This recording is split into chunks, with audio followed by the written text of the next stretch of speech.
നമ്മൾ ഇന്ന് ഉണ്ടാക്കാൻ പോകുന്നത് ഒരു വഴുതനങ്ങ തോരനാണ്. അപ്പോൾ വഴുതനങ്ങയാണ് ഈ അരിഞ്ഞു വെച്ചിരിക്കുന്നത്.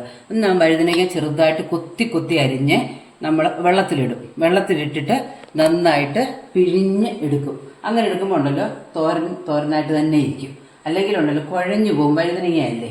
അപ്പോൾ അതുകൊണ്ട് ഇത് വഴുതനങ്ങ ചെറുതായിട്ട് അമ്മ കുത്തി അരിഞ്ഞ് തന്നെനിക്ക്. എന്നിട്ട് ഞാനത് നന്നായിട്ട് വെള്ളത്തിലിട്ട് നന്നായിട്ടൊന്ന് പിഴിഞ്ഞെടുത്തു. എടുത്ത് കഴിഞ്ഞപ്പോൾ കുറേ അരിയൊക്കെ പോകും.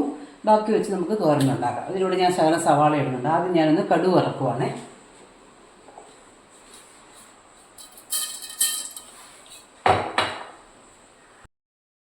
അതിൻ്റെ കൂടെ കടുക് ഒന്ന് ചെറുതായിട്ട് പൊട്ടിക്കഴിഞ്ഞപ്പോൾ ഞാൻ അരിയിട്ടു, വറ്റൽമുളകും ഇട്ടു.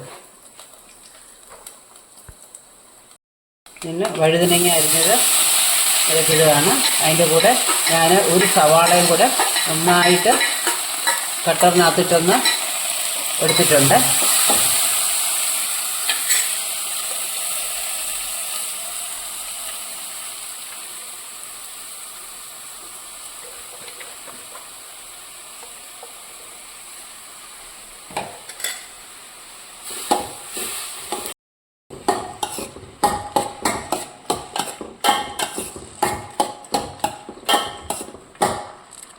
തേങ്ങയാണ്. തേങ്ങയ്ക്കകത്ത് ഞാൻ പച്ചമുളക്, വെളുത്തുള്ളി, തേങ്ങ, ഇത്രയും സാധനങ്ങൾ, കറിവേപ്പിലയും കൂടി ഇട്ടിട്ടുണ്ട്.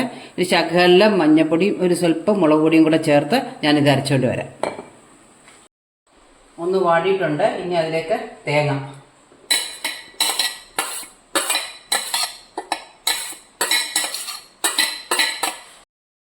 വഴുതനങ്ങ തോരൻ റെഡി ആയിട്ടുണ്ട്.